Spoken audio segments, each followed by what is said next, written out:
انہوں نے گھروں میں ہی جاب جو ہے وہ الاؤ کر دی کہ آپ گھر میں بیٹھ کے ہی کام کریں. اگر پاکستان میں رہتے ہوئے آپ کے پاس کوئی سکل ہے تو پھر آپ لوگ فری لانسنگ کر سکتے ہیں. سکل کے بغیر آپ لوگ فری لانسنگ نہیں کر سکتے. اگر آپ کے پاس سکل نہیں ہے، اس کے علاوہ اگر آپ لوگ فری لانسنگ کرنا چاہتے ہیں تو پھر آپ آؤٹ سورسنگ کے ذریعے جو ہے وہ فری لانسنگ کر سکتے ہیں. اس میں یہ ہے کہ آپ کی کمیونیکیشن سکل جو ہے وہ بڑی سٹرونگ ہونی چاہیے کہ آپ فرض کریں کوئی کام پکڑتے ہیں باہر سے، اگر آپ کو نہیں آتا اور دوسرے سے کروا کے وہی کام آگے سینڈ کر سکتے ہیں. تو اس کی دن بدن درمیان کا کمیشن. جی بالکل. اس میں صرف آپ نے ڈیل کرنی ہوتی ہے کہ میں آپ کو گرافک ڈیزائن یا ویڈیو ایڈیٹنگ یا جس چیز کی بھی ایس سی او کی، ورڈ پریس کی جو بھی سروس پرووائڈ کر رہے ہیں وہ اپنے کلائنٹ سے آرڈر لینا ہے، دوسرے بندے سے کام کروا لینا ہے. کیونکہ پاکستان میں بہت زیادہ لوگوں کو کام آتا ہے لیکن ان کو پتہ نہیں ہے کہ پلیٹ فارم کون سے اوریجنل ہے. کیونکہ فیک ویب سائٹس بھی بہت زیادہ نیٹ پہ جہاں پہ ہم پیسے کماتے ہیں وہاں پہ فراڈ بھی بہت زیادہ ہوتا ہے. تو اس طرح آپ لوگ پیسے کما سکتے ہیں. لیکن فری لانسنگ کے لیے ضروری ہے کہ آپ کے پاس کوئی سکل ہو. سکل کے بغیر آپ لوگ انٹرنیٹ سے پیسے نہیں کما سکتے.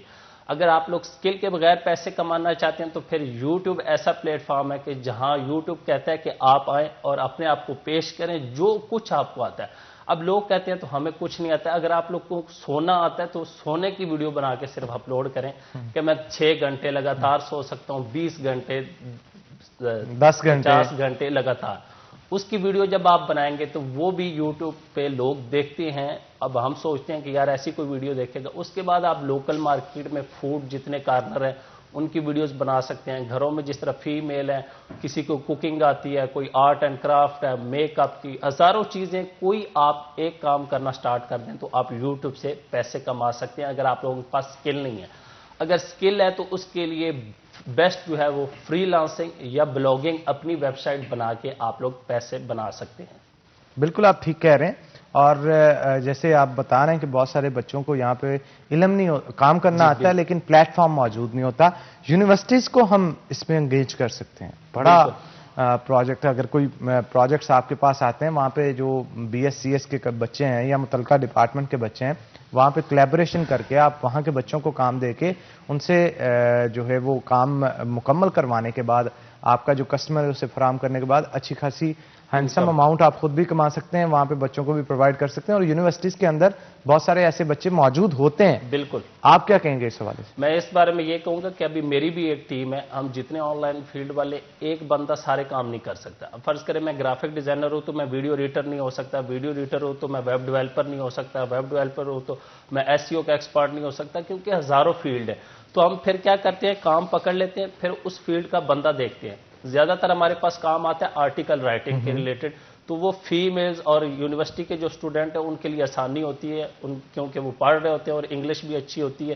تو ان کو ہم آرٹیکل رائٹنگ کی سروس دے دیتے ہیں کہ آپ ایک آرٹیکل لکھیں. وہ ڈیپینڈ کرتا ہے ورڈز پہ، کتنے ورڈز کا ہوگا. اگر 500 ورڈ کا ہے تو اس کو 300 روپے ملیں گے، 1000 ورڈ کا ہے 600 700 روپے.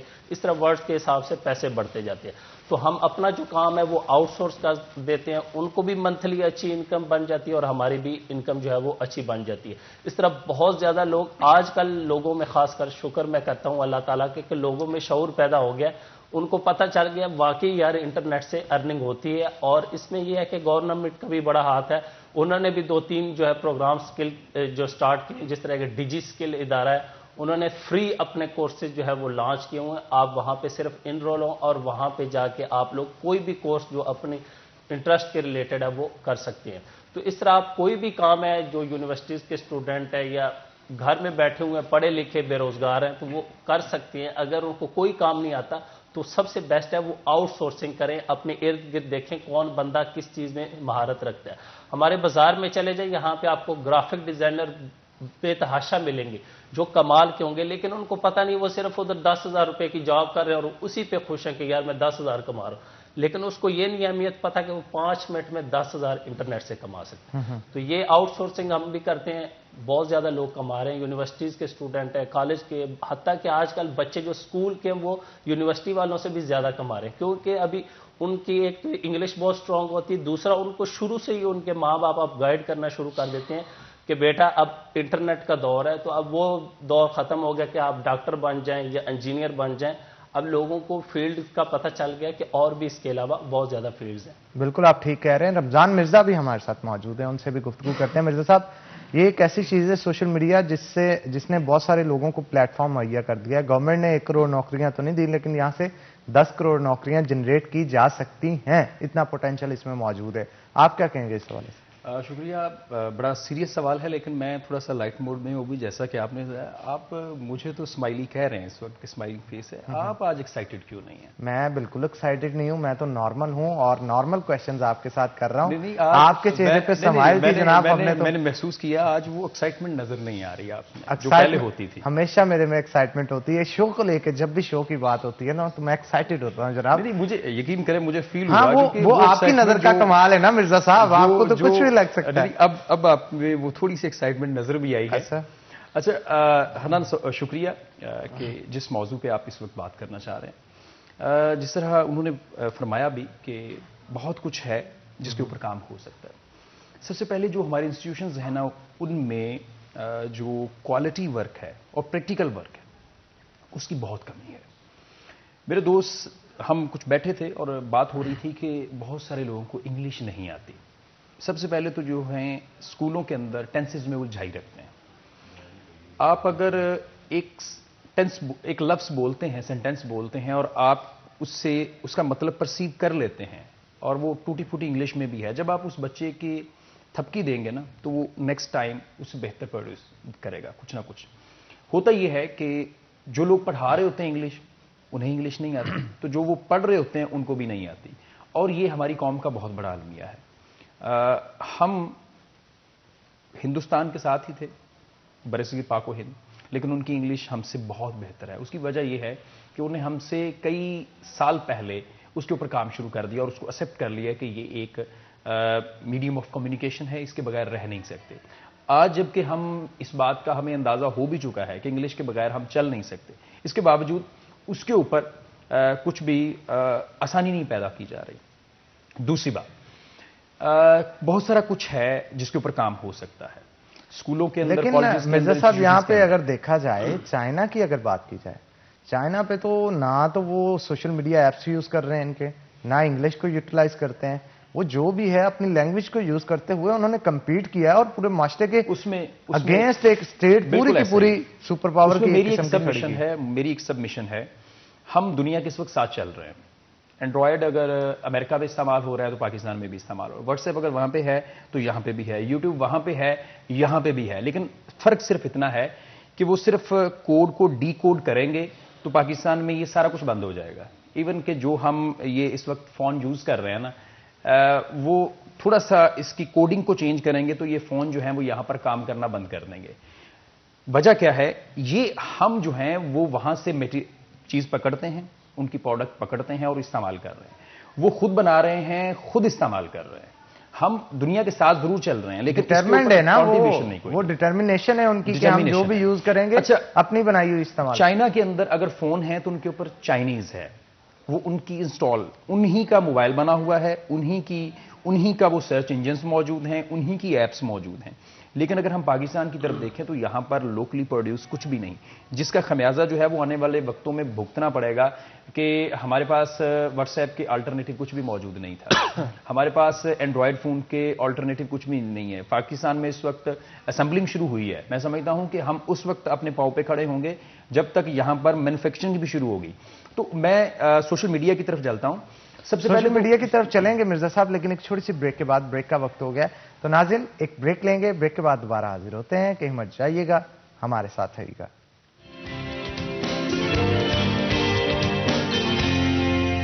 ویلکم بیک ناظرین, بریک کے بعد خوش آمدید. بریک پہ جانے سے پہلے ہمارے ساتھ رمضان مرزا موجود تھے, ان سے گفتگو کر رہے تھے ہم. مرزا صاحب میں چاہتا ہوں وہیں سے آپ بات کو کنٹینیو کریں. سوشل میڈیا کے حوالے سے آپ بات کرنے لگے تھے, اسی پہ روشنی ڈالیں کہ کتنے پلیٹ فارمز ہیں جو کہ مہیا کی جا رہے ہیں. اور کیونکہ آپ ٹیچنگ بھی کرتے رہے ہیں, میں اس حوالے سے بھی لازمی طور پہ روشنی ڈالنا چاہوں گا. بہت سارے ایسے ٹیچر جو کہ فری ہوئے ہیں پرائیویٹ اسکول سے, وہ آن لائن لیکچرز بھی تو دے سکتے ہیں. اس کے اوپر کیا کہیں گے؟ اگر ہم آج ہی سے اس کے اوپر کام شروع کر دیں تو آنے والے دن جو ہیں وہ پے کرنا شروع ہو جائیں گے. سب سے پہلے اہم بات یہ ہے کہ حنان, ہمیں یہ دیکھنا پڑتا ہے کہ ہماری ٹارگیٹ مارکیٹ کون سی ہے, ہماری آڈینس کون سی ہے. جب بھی کوئی بھی ملٹی نیشنل کمپنیز جو ہیں وہ شیمپو بنائیں, صابن بنائیں, تو وہ اس سوسائٹی کو جو ہیوز ناٹ ہیں, جن کے پاس اس حد تک وسائل نہیں، تو وہ اس کو کبھی بھی نظر انداز نہیں کرتے. اگر کوئی اچھی کوالٹی کا شیمپو ہے تو وہ چھوٹے پیکٹس میں بھی اویلیبل ہوتا ہے، اس میں وہ بے شک ارننگ کچھ بھی نہ کر رہے ہوں، نو پروفٹ بریک ایون پوائنٹ پہ بھی ہوں، تو وہ کبھی بھی اس آڈینس کو نہیں بھولا جاتا. پاکستان میں ہمیشہ وہ چینلز جو ہیں ان کی ویورشپ رہی ہے جو یوٹیوب پہ ہیں یا اس طرح کی چیزیں، جن کا ہمارے پڑوسی ملک سے کچھ نہ کچھ تعلق ہو. کیونکہ اگر ہم یہاں پر بیٹھے 22 کروڑ ہیں تو ساتھ والے ملک میں بھی تقریباً 1.5 ارب کی آبادی موجود ہے. تو ہمیں جب بھی کچھ بھی اس کے اوپر جانا ہے تو ہمیں سب سے پہلے یہ دیکھ لینا چاہیے کہ کون کون سے لوگ جو ہیں اس چیز کو دیکھنا پسند کر سکتے ہیں. بہت کچھ تو آپ اس وقت ہی اس کے اوپر ایسا ٹیگ لگا دیتے ہیں کہ لوگ اس کو اوپن کرتے ہیں اور فوری بند کر دیتے ہیں. جب آپ مذہبی منافرت پھیلانا شروع کرتے ہیں، جب آپ صرف ایک خاص سوسائٹی کی طرف راغب ہوں، جب آپ صرف ایک خاص سیگمنٹ کا اس پروگرام میں ذکر کریں، تو پھر آپ نیرو ڈاؤن کرتے جاتے ہیں، اور نیرو ڈاؤن جب بھی کرتے جائیں تو آپ کی آڈینس بڑی شارٹ ہو جاتی ہے، بہت سلیکٹو لوگ آپ کی طرف رجوع کرتے ہیں. جب آپ اپنا پلیٹ فارم تھوڑا اوپن رکھتے ہیں اور کچھ ایسی چیزیں جو جنرلی ڈسکس ہوتی ہیں، جس طرح آپ نے کہا، میں یہ سمجھتا ہوں کہ اگر کلاس روم میں کھڑے ہونے والے ایک ٹیچر جو ہیں وہ لیکچر دے رہے ہیں اور ایک کیمرہ وہاں پہ لگا لیں، ڈیلی وہ میٹیریل اپلوڈ کرتے جائیں، تو میں نہیں سمجھتا کہ کچھ 6 مہینے کے لیکچرز کے بعد ان کے پاس شاید ارننگ کا وہ ایک الگ سے سورس جو ہے وہ ڈیولپ نہ ہو چکا ہو. تو یہ تھوڑی سی سوچنے کی بات ہے. اور سب سے بات جو آپ نے کہی کہ ڈٹرمینیشن کی بات ہے، جب آپ ڈٹرمن ہو جاتے ہیں کسی چیز کے لیے تو کچھ ہوگا. لیکن اس وقت آپ فیصل آباد کے جتنے بھی میڈیا کے حوالے سے یونیورسٹیز یا ادارے موجود ہیں، آپ وہاں پہ جا کے دیکھ لیں، کہیں پر بھی اللہ کی رحمت سے ایسی کوئی تربیت نہیں ہو رہی بچوں کی کہ وہ وہاں سے نکلیں اور وہ کچھ ارن کر سکیں. وہ اسٹوڈنٹس جب وہاں سے نکلتے ہیں تو وہ صرف ہوتے ہیں، ان کے اندر حامد میر ہوتے ہیں، ان کے اندر معید پیرزادہ ہوتے ہیں، ان کے اندر طلعت حسین ہوتے ہیں، اس سے نیچے تو وہ سوچ نہیں رہے ہوتے. کیونکہ وہاں پر بٹھا کے انہیں سمجھایا نہیں جاتا کہ آپ نے فیلڈ میں نکل کے کرنا کیا ہے، کس قسم کی مشکلات کا سامنا کرنا پڑتا ہے. ایون کہ وہاں پہ بیٹھے ہوئے بندے کو ویڈیو ایڈیٹنگ نہیں سکھائی جاتی. اور یہ یونیورسٹی فیصل آباد کی یونیورسٹیز کا حال نہیں ہے. آپ لاہور کی یونیورسٹی چلے جائیں، آپ اسلام آباد کی یونیورسٹی چلے جائیں، یا کہیں پر بھی جو اچھی یونیورسٹیز ہیں آپ وہاں پہ چلے جائیں، آپ کو صورتحال ایسی ہی دکھائی دے گی، مسوائے چند پرائیویٹ سیکٹر کی وہ یونیورسٹیز جن کے پاس اپنے چینلز ہیں، جن کے پاس اپنے جو ہیں وہ میڈیا رومز موجود ہیں، ملٹی میڈیا رومز موجود ہیں، وہاں پر کچھ ایسا کام ہو رہا ہے. ایون کہ فیصل آباد میں تو ابھی تک وہ ایف ایم کے اوپر کام نہیں ہو سکا. تو ہمیں صرف ایم اے پاس بچہ نہیں چاہیے، ہمیں ایک سکلڈ ورکر چاہیے. ہمیشہ سکلڈ ورکر کی تو ہمیشہ سے کمی رہی ہے ہمارے پاس، چاہے وہ پڑھے لکھے ہوں یا پڑھے لکھے نہ ہوں. کیونکہ یہ اب ٹیکسٹائل سیکٹر جو ہے وہ جاب سے لوگ ایون ایڈز دے رہے تھے کہ ہمارے پاس آ کے جاب کریں، اتنی سکلڈ لیبر کی کمی تھی. آخری بات کروں گا حنان، آپ یہاں پہ دیکھ لیں وہ اسٹوڈنٹس جو کہ مختلف اداروں سے یہاں پہ آتے ہیں، 1 مہینے کے اندر وہ کچھ نہ کچھ سیکھ چکے ہوتے ہیں کہ رپورٹنگ کیا ہے، کیسے بولنا ہے، کیسے ٹکر بنانا ہے، کیسے خبر لکھنی ہے. لیکن میں یہ سب سے بڑی مثال اس کی میں ہوں. ایگزیکٹلی میں اس فیلڈ سے ریلیٹڈ ہی نہیں تھا. رضا خلیل صاحب اللہ تعالیٰ ان کا بھلا کرے، ہمارے استاد محترم تھے. 2 مہینوں کے اندر انہوں نے یہ تمام چیزیں جو ایک بچہ 4 سال کی ڈگری میں پڑھ کے 4 سال کی ڈگری پڑھ کے آتے ہیں، 2 سال کی ماسٹرز ڈگری کرتے ہیں، لیکن اللہ کی رحمت سے اگر وہ بتا سکیں کہ بیپر کیا ہوتا ہے تو بھائی میں یہاں پہ جرمدار ہوں. ہمیں بتایا ہی نہیں جاتا اداروں میں، اور وہاں پر جو لوگ پڑھانے والے ہیں وہ بھی صرف کتابیں پڑھ کے آئے ہوتے ہیں. میرا خیال ہے ان کی بھی کہیں نہ کہیں ورک شاپس ہونی چاہیے اور بتایا جائے کہ میڈیا اس وقت کہاں کھڑا ہے. اور میڈیا صرف ٹی وی اور اخبار نہیں ہے، جو ریسٹ آف دا میڈیا ہے جو اس وقت میں سمجھتا ہوں مور دین 50% ہو چکا ہے، اس کے اوپر بھی کام کرنے کے لیے. بالکل آپ ٹھیک کہہ رہے ہیں. ہمارے ساتھ تیمور بھی موجود ہیں، ان سے بھی گفتگو کرتے ہیں. تیمور آپ کیا کہیں گے، کون سی اتھینٹک جو سوشل میڈیا کے پلیٹ فارمز ہیں، ویب سائٹس ہیں جہاں پہ جا کے ارننگ کر سکتے ہیں فری لانسنگ کے طور پہ بچے؟ سب سے پہلے تو آپ لوگ یوٹیوب پہ کر سکتے ہیں، اس کے بعد فیس بک پہ کر سکتے ہیں، انسٹاگرام پہ کر سکتے ہیں. اس کے بعد آ جاتے ہیں فری لانسنگ پلیٹ فارم، جس میں fiverr.com آ گیا، upwork.com آ گیا، freelancer.com آ گیا، پیپل پر آ گیا. جتنے میں گنوانا چاہوں ختم نہیں ہوں گے. یہ وہ فری لانسر پلیٹ فارم ہے جو بالکل 100% اوریجنل ہے، ان میں کوئی فراڈ والا چکر نہیں ہے، اور یہاں پہ بالکل فری میں کام ہوتا ہے. لوگ پاکستان میں یہ سمجھتے ہیں کہ شاید جس کو نہیں پتا ہوتا اس کو کہتے ہیں آپ 10,000 مجھے دے دیں، میں آپ کو اکاؤنٹ بنا کے دے دیتا ہوں فری لانسنگ ویب سائٹ پہ. اب اس نے اکاؤنٹ تو بنا لیا، اس کے بعد وہ کرے گا کیا؟ اس کے پاس جب سکل نہیں ہوگی وہ کام نہیں کر سکے گا. میں نے پہلے بتایا کہ اگر آپ لوگوں کے پاس سکل نہیں ہے پھر آپ کی کمیونیکیشن سکل اتنی سٹرونگ ہونی چاہیے کہ آپ کلائنٹ کے ساتھ ڈیل کریں, پھر وہ کام پکڑیں اور آگے آؤٹ سورس کر دیں. ایک تو طریقہ کار یہ ہے. اب بات آ جاتی ہے, ہم نارمل پلیٹ فارم کی بات کرتے ہیں جس میں فیس بک, یوٹیوب اور انسٹاگرام. اس ٹائم فیس بک پہ پاکستان میں رہتے ہوئے لوگ کروڑوں روپے کما رہے ہیں. فیس بک سے پیسے کمانے کے 10-15 طریقے, جس میں 2-3 طریقے میں بتاتا ہوں. سب سے پہلے تو آپ لوگ اپنا ایک پیج کریٹ کر لیں, جو بھی آپ اس پہ 10,000 جب آپ کے فالوور ہوتے ہیں تو اس کے بعد فیس بک آپ کو الاؤ کرتا ہے کہ اس کے اوپر ان اسٹریم ایڈز کو آن کر لیں. اس پہ کام یہ کرنا ہوتا ہے کہ آپ نے اپنی ویڈیوز بنا کے اپلوڈ کرنی ہوتی ہیں. وہ آپ بے شک ٹریول ولاگنگ کر رہے ہیں, فوڈ ولاگنگ کر رہے ہیں, کوئی لائف کی ہے, کوئی آپ کو کام آتا ہے اس کے بارے میں بتانا چاہ رہے ہیں تو وہاں پہ لوگ آپ کو دیکھیں گے. اس کے بعد جو دوسرا آپشن ہے فیس بک, وہ یہ کہتا ہے کہ آپ فیس بک پہ پیج بنائیں, وہاں پہ اپنی ایک شاپ کریٹ کر لیں. کوئی بھی آپ کے پاس پروڈکٹ ہے, جس طرح فیصل آباد میں ہمارے پاس یہاں پہ کپڑے کی بہت زیادہ پروڈکٹ ہے, کوئی ایک آئٹم آپ پکڑ لیں, صوفہ کور پکڑ لیں, بیڈ شیٹس پکڑ لیں, وہ اس کو آن لائن سیل کرنا سٹارٹ کر دیں فیس بک کے ذریعے. اس کے بعد تیسرا میتھڈ یہ ہے کہ آپ انسٹنٹ آرٹیکل کو استعمال کرتے ہوئے فیس بک سے پیسے کما سکتے ہیں. اس میں یہ کام کرنا ہوتا ہے کہ آپ نے ایک ویب سائٹ کریٹ کرنی ہوتی ہے, وہاں پہ آپ نے لکھنا ہوتا ہے. اب وہ کسی بھی ٹاپک کی ہو سکتا ہے, اردو میں لکھیں, انگلش میں لکھیں, اس میں کوئی مسئلہ نہیں ہے, فیس بک الاؤ کرتا ہے دونوں کو. تو آپ اردو میں پاکستان کے بارے میں لکھ سکتے ہیں, یا صرف کسی ایک چیز کے بارے میں لکھنا چاہ رہے ہیں, جس طرح آپ وکالت کے بارے میں لکھنا چاہ رہے ہیں یا کسی اور شعبے کے بارے میں, تو وہ بھی آپ لوگ لکھ سکتے ہیں. اس کے بعد آپ فیس بک پہ انسٹنٹ آرٹیکل کے لیے اپلائی کریں گے اور فیس بک والے آپ کو اپروو کریں گے. اس کے بعد جتنی ٹریفک آپ کی ویب سائٹ پہ آتی جائے گی آپ کو پیسے ملتے جائیں گے. اس کے بعد جو چوتھا طریقہ آتا ہے وہ آتا ہے کہ آپ ایک انفلوئنسر بن جائیں. جس طرح آج کل ٹک ٹاکر ہمارے فیمس ہیں جی, ہم بہت بڑے سٹار ہیں, لیکن وہ اپنے آپ کو بھی انفلوئنسر کہتے ہیں کیونکہ ان کا بھی رول ہے. اسی طرح انسٹاگرام کی سب سے زیادہ اس ٹائم ڈیمانڈ ہے کہ وہاں پہ جو بھی انفلوئنسر ہے اس کو بہت زیادہ برانڈ جو ہے وہ رابطہ کرتے ہیں, ان کو پی آر پیکج سینڈ کرتے ہیں اور ساتھ میں اچھی خاصی اماؤنٹ سینڈ کرتے ہیں. تو اس طرح آپ یہ جو مین سوشل میڈیا پلیٹ فارم ہے ان کو یوز کرتے ہوئے آپ لوگ پیسے کما سکتے ہیں, جو کہ کوئی مشکل کام نہیں ہے.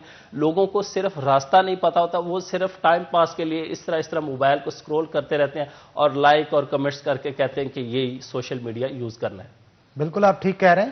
یہ کرپٹو کرنسی کے حوالے سے کیا کہیں گے؟ یہ آج کل بڑی دوبارہ سے پاپولر ہوتی چلی جا رہی ہے. ہمارے ہاں بین کیا گیا تھا پہلے سے اور اب پھر سے شاید کھولا جا رہا ہے. نہیں, ابھی کوئی ایسی خبر نہیں ہے کھولا جا رہا ہے. کرپٹو کرنسی بہت پرانی ہے, لیکن ہمارے لوگوں کا جو یقین میں پہلے بتا چکا ہوں, یہ کہتے ہیں جی یہ ہوا میں کرنسی, ہوائی کرنسی, یہ فراڈ ہے. لیکن آنے والا دور جو ہے آپ دیکھیں کہ ابھی ہم فرض کریں میں فری لانسنگ کرتا ہوں تو ہمارے پیسے بھی آن لائن ہو رہے ہوتے ہیں, درمیان میں ایک بندہ بیٹھا ہوا ہے, وہ ہمیں ملتے نہیں ہے. پے پال کے ذریعے آئیں گے, وہاں سے آپ کے بینک اکاؤنٹ میں آئیں گے, وہاں سے ہمارے پاکستانی اکاؤنٹ میں آتے ہیں. تو اسی طرح کرپٹو کرنسی جس میں سب سے اوپر بٹ کوائن, اس کے بعد ایتھیریم آ جاتا ہے, اس کے بعد بہت زیادہ کوائن ہے. بٹ کوائن 87 لاکھ روپے پہ پہنچ چکا ہے. جی بالکل, اور یہ آنے والے وقت میں ادھر بیٹھا آپ کو بتا رہا ہوں کہ یہ 1.5 کروڑ کو کراس کرے گا. ایئر میں ان کا ٹارگٹ ہے 2 کروڑ سے اوپر جانے کا. جی بالکل, اور سوچیں جس کے پاس 1 یا 2 بٹ کوائن ہیں اس نے خرید کے رکھے ہوئے ہیں, ہولڈ پہ رکھے ہوئے. یہ ویسے ہی ہے جیسے فوریکس ٹریڈنگ ہوتی ہے کہ آپ نے شیئرز خرید لیے, دیکھے اپ ڈاؤن جا رہے تو آپ جہاں پہ اپ گیا وہاں پہ سیل کر دیں.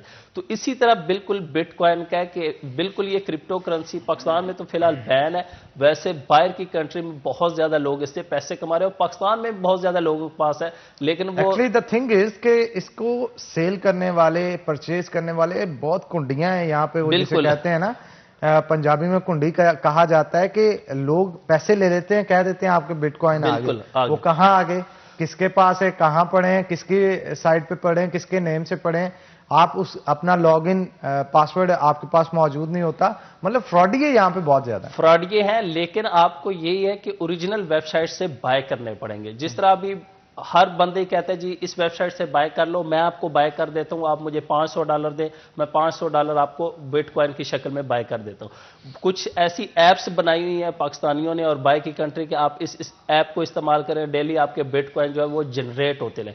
یہ سارے فیک طریقے ہیں. اوریجنل ویب سائٹ جتنے ہیں جس میں بلاک چین آ جاتا ہے, اسی طرح بینانس آ جاتا ہے, ان 2-3 ویب سائٹ سے آپ بائی کر سکتے ہیں اگر آپ لوگوں نے بٹ کوائن بائی کرنے.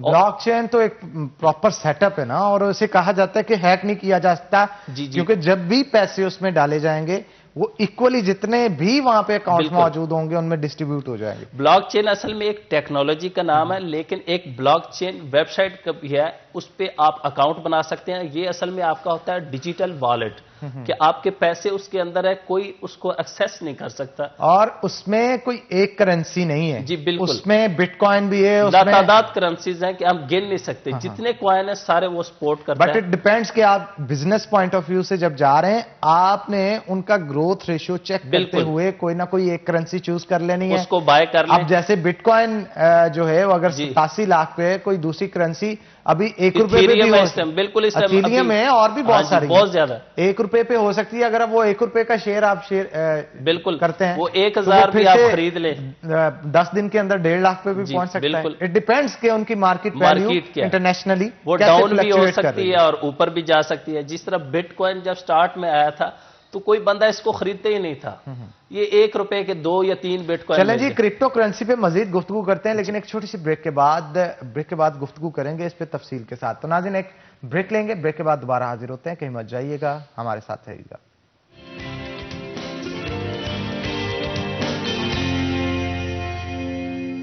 ویلکم بیک ناظرین، بریک کے بعد خوش آمدید. تیمور ہمارے ساتھ موجود ہیں، ان سے مزید گفتگو کریں گے. تیمور، گفتگو کرپٹو کرنسی کے حوالے سے کی جا رہی تھی، اس میں ایک سمارٹ کانٹریکٹ کا بھی ایک آپشن موجود ہوتا ہے. اور اس سمارٹ کانٹریکٹ کے تحت آپ جب کوئی بھی شخص ٹری بنتا ہے اس کا مطلب پیسے اگر آپ نے جمع کروا دیا، آپ کا ایک سپاٹ بن گیا، آگے سے جتنے بندے آپ لا کے ان کو دیں گے آپ کا ٹری جنریٹ ہوتا چلا جائے گا اور اس ٹری سے آپ کو انکم جنریٹ ایوری منتھ ہوتی رہے گی.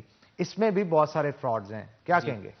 اس میں اصل میں زیادہ تر ہوتے ہی فراڈ ہیں. کمپنیز جو نیو آتی ہیں، جس طرح آج کل پائی نیٹ ورک چل رہا ہے، بی نیٹ ورک چل رہا ہے، یہ اپنے آپ کو سٹرونگ کر رہے ہیں. ایک بندے کو لالچ دیتے ہیں کہ آپ لوگوں کو لے کے آئیں، آپ کے پیسے زیادہ ہوتے جاتے ہیں. وہ اصل میں پیچھے پروگرامنگ ہوئی ہوتی ہے کہ فرض کریں آپ میرے انڈر آئے، آپ کے انڈر 10 بندے آئے. جس طرح یہ ہمارے پہلے ادھر ایک کمپنی تھی فیصل آباد میں بھی، ابھی مجھے اس کا نام یاد نہیں آ رہا، وہ یہی کہتے تھے کہ آپ 35,000 ماہانہ کمائیں گے، بندے لے کے آتے جائیں تو چیزیں سیل کرنی. اسی طرح یہ ہے کہ وہ کوائنز آپ کو صرف شکل تو شو ہو رہی ہوتی کہ واقعی میرے جنریٹ ہو رہے تھے، جب ان کی ویلیو مارکیٹ میں یا پرائز لانچ ہوتی ہے آپ کہتے ہیں یہ تو سارا فراڈ تھا، کولیپس کر جاتا ہے. بالکل. اور بہت زیادہ لوگ جو ہیں وہ اب فرض کریں آپ میرے لنک سے ہیں تو آپ کو پتا ہوگا یار یہ بندہ ٹرسٹڈ ہے، آپ ٹرسٹ میں آ کے پیسے بھی انویسٹ کر دیں گے اور بعد میں آپ کے پیسے جو ہیں وہ سارے ضائع ہو جاتے ہیں.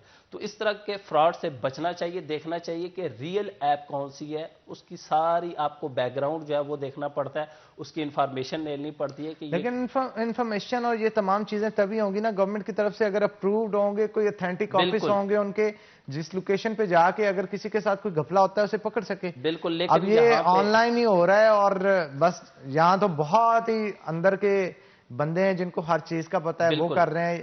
دوسرا بندہ تو رسک لیتا نہیں، اسے تو نیو بندے کو میں کہتا ہوں کہ اس فیلڈ میں نہیں آنا چاہیے. سب سے نیو بندہ فری لانسنگ میں جائے یا یوٹیوب یا بلاگنگ یا ایفیلیٹ مارکیٹنگ، ان چیزوں میں جائے. ان چیزوں میں نیو بندے کا کوئی سکوپ نہیں، اس کو پتہ ہی نہیں ایک چیز کا وہ کس طرح ہے. اس کا نالج پہلے لے، اس کو سیکھے یہ ہے کیا، کام کیسے کرتی ہے، خریدے کدھر سے جا سکتے ہیں، بیچے کدھر سے جا سکتے ہیں. اس کے بعد اس فیلڈ میں ہے تو وہ اس بندے کے ساتھ فراڈ نہیں ہوگا. لیکن انٹرنیٹ ہے، کچھ بھی نہیں کہہ سکتے، بڑے بڑوں کے ساتھ یہاں پہ فراڈ ہو جاتا ہے. بالکل آپ ٹھیک کہہ رہے ہیں. رمضان مرزا صاحب بھی ہمارے ساتھ موجود ہیں، ان سے بھی گفتگو کرتے ہیں. مرزا صاحب، کہاں پہنچ گئی ہے دنیا دیکھیں اور ہم کہاں پہ سٹینڈ کر رہے ہیں؟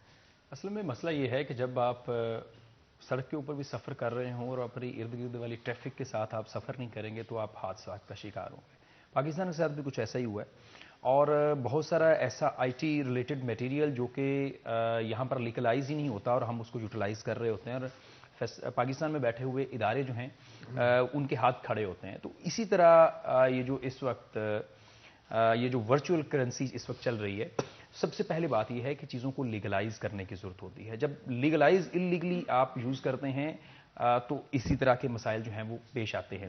جس طرف آپ اشارہ کر رہے تھے، فیصل آباد سمیت پاکستان میں میٹ لائف اور ٹائمز کی یہ 2 ایسی بہت ساری کمپنیز تھیں جس میں وہ ٹری شیپ دی جا رہی تھی کہ آپ 2 ادھر سے پکڑیں 2 ادھر سے پکڑیں، ہم ان کو اٹیچ کریں گے، پھر آپ کی آمدن جو ہے وہ شروع ہو جائے گی.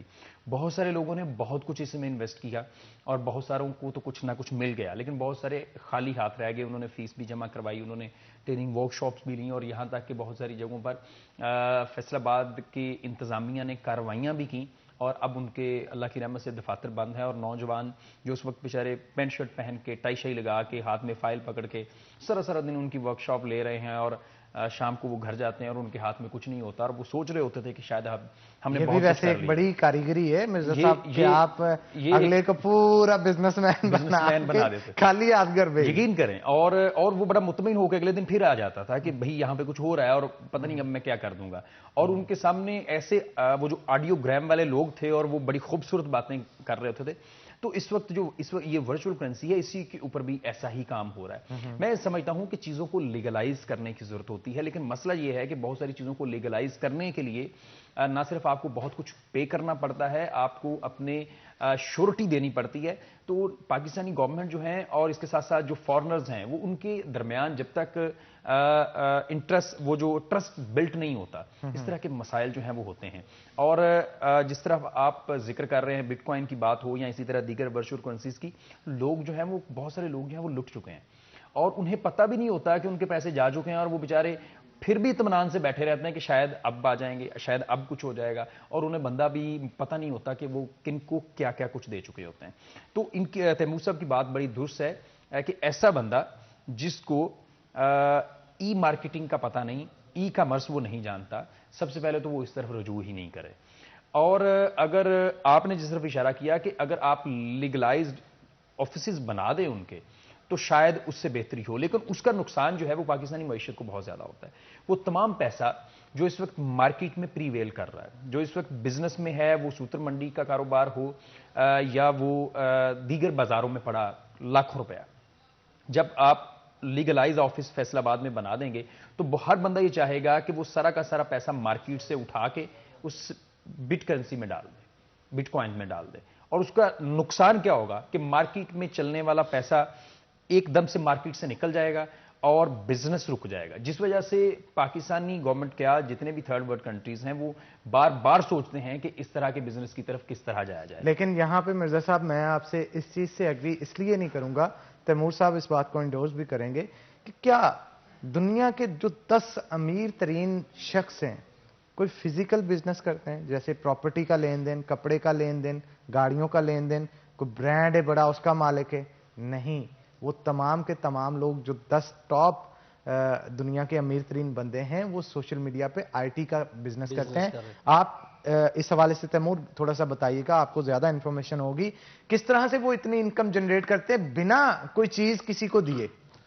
سب سے پہلے آپ نے بالکل ٹھیک کہا کہ اگر کسی سے پوچھا جائے، اکثر ہمارے ہوتا ہے کہ آپ ڈاکٹر بن جاؤ یا انجینئر. میں اکثر کسی دوست کو کہتا ہوں آپ کسی ایسے ڈاکٹر کو جانتے ہو، آپ بھی جانتے ہو، میں بھی جانتا ہوں، تیسرے دوست بھی، وہ چپ ہو جاتے ہو. میں کہتا ہوں دنیا کے امیر بندے کون سے ہیں؟ سارے آن لائن فیلڈ والے ہیں. فیس بک کا مالک دیکھ لیں، امیزون کا مالک دیکھ لیں، ابھی ایلن ماسک جو ہے، پے پال کا اصل میں یہ علی بابا کا، علی بابا کا، جیک ما، بہت زیادہ جتنے نام میں گنوانا چاہوں. لیکن جو امیزون کا وہ تو ای کامرس ایک سٹور ہے، پوری دنیا میں آپ کو پتا ہے امیزون سے بڑا کوئی برانڈ نہیں ہے ای کامرس میں، اور پاکستان میں وہ بھی بین ہے. اب ہم کیا کر سکتے ہیں؟ وہ ایک بہت بڑا جو ہے ہمارے لیے سمجھ لیں ارننگ پلیٹ فارم ہے.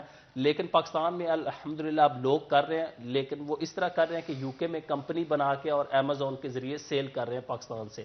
اس کے بعد آپ لوگ ایلن ماسک کی بات کرتے ہیں جو ابھی امیر ہوا ہے 2020 میں جب کرونا تھا، اور اس نے دنیا میں سب سے زیادہ پیسہ اسی سال میں بنایا، جو ٹیسلا کا بھی مالک ہے جس نے یہ الیکٹرک کار وغیرہ نکالے. تو سارے جتنے آن لائن، اور بل گیٹس دیکھ لیں، ونڈوز کا مالک جو ہے مائکروسافٹ کا، کتنی چیزیں ہم ان کی یوز کر رہے ہیں. تو اسی طرح فیس بک کا دیکھ لیں، ان کی ایک پلیٹ فارم نہیں، واٹس ایپ بھی اسی کا ہے، انسٹاگرام بھی اسی کا ہے، ہزاروں چیزیں ہیں. تو ان کو پتہ ہے کہ آج کل دور کون سا ہے اور آنے والے وقت میں کس چیز کی جو ہے وہ ایک بار تگڑی محنت کر کے کوئی چیز بنا لی جائے، اگر وہ ہٹ ہوگی آپ کی نسلیں بیٹھ کے کھائیں گی. پچھلے دنوں ایک روس کا غالباً ایک شخص تھا جس نے ایپل کے اندر فیس ایپ انٹروڈیوس کروایا تھا، اس نے کتنے پیسے کمائے راتوں رات، وہ بندہ کہاں سے کہاں پہنچ گیا. اس میں صرف یہ ہے کہ آپ کا آئیڈیا جو ہے وہ یونیک ہونا چاہیے، یونیک ہونا چاہیے. اگر آپ کا پیٹنٹ، اچھا یہاں پہ پیٹنٹ کا بھی بڑا ایشو ہے تیمور صاحب، اس حوالے سے بھی تھوڑا سا گفتگو کریں. آئیڈیا کسی کا ہوتا ہے، چراتا کوئی ہے، پیٹنٹ کوئی اور کروا لیتا ہے اور ساری عمر بیٹھ کے اس کے آئیڈیا کے اوپر لوگ پیسے کماتے ہیں. ابھی جس طرح یہ فیس بک ہے، اس نے بھی آئیڈیا چوری کیا ہے. 2 انڈین لڑکے تھے کلاس روم، یہ بہت پاپولر سٹوری ہے. جی بالکل. اب دیکھیں ان کو پتہ نہیں تھا، وہ اصل میں یہی تھے، ان کے پاس سکل نہیں تھی. جس طرح ہمارے یونیورسٹیز میں ہوتا ہے، آسٹا میں لڑکے کہتے ہیں یار مجھے کام نہیں آتا تو کر لے، وہ پوچھتا ہے بھائی کیا کام ہے، اس نے راتوں رات facebook.com سے یہ ڈومین بک کروائی اور اس نے کوڈنگ کر کے دیکھا یہ تو ورک کر رہی ہے، اس نے دوستوں کا یار یہ میرے سے نہیں ہوگا، تو وہاں سے اس نے آئیڈیا چوری کیا۔ اسی طرح آئیڈیا لوگ لے کے آتے ہیں، بہت زیادہ لوگوں کے پاس آئیڈیاز ہوتے ہیں، وہ شیئر کرتے ہیں، دوسرا بندہ کہتا ہے یار یہ فارغ ہے آپ جو، وہ پھر آئیڈیا پہ خود کام کرنا سٹارٹ کر دیتے ہیں، پھر اس کو آگے سیل بھی کر دیتے ہیں۔ اور فری لانسنگ کی ایک مزے کی بات بتاؤں کہ اگر صرف آپ لوگ آئیڈیاز دیں تو آئیڈیاز دینے کے بہت زیادہ پیسے ہیں۔ جو گورے ہیں وہ آپ کو کہتے ہیں ہمارے برانڈ کا نام سوچیں، ہم آپ کو $500 $200 $1000 اتنے دیں گے، صرف اچھا نام سوچ کے دیں۔ امریکہ کے اندر بہت سارے برانڈز ایسے ہوتے ہیں جو کہ کمپٹیشن رکھواتے ہیں۔ بالکل۔ کمپٹیشن کس چیز کا ہوتا ہے؟ آپ نے برانڈ کا لوگو ڈیزائن کرنا۔ بالکل۔ وہ لوگو ڈیزائن کرنے کے لیے دیتے کسے ہیں مرزا صاحب؟ جو اسکولوں کے بچے ہوتے ہیں، ان کو کہتے ہیں آپ پینٹنگز کریں۔ اب پلانٹرز ان کا ایک بہت فیمس برانڈ ہے امریکہ میں، مونگ پھلی جسے، جی۔ انہوں نے بچوں کے اندر ایک کمپٹیشن رکھوایا مختلف اسکولوں کے اندر، ان کے جو آنر تھے انہوں نے وزٹ کیا، جس کا لوگو سب سے زیادہ پسند آیا اسے پے بھی کیا، اور جنہوں نے ایفرٹس کی ان کو بھی کچھ نہ کچھ دیا۔ یہ ہے ایک ہیلدی معاشرہ۔ یہاں پہ یہ چیزیں موجود نہیں ہیں۔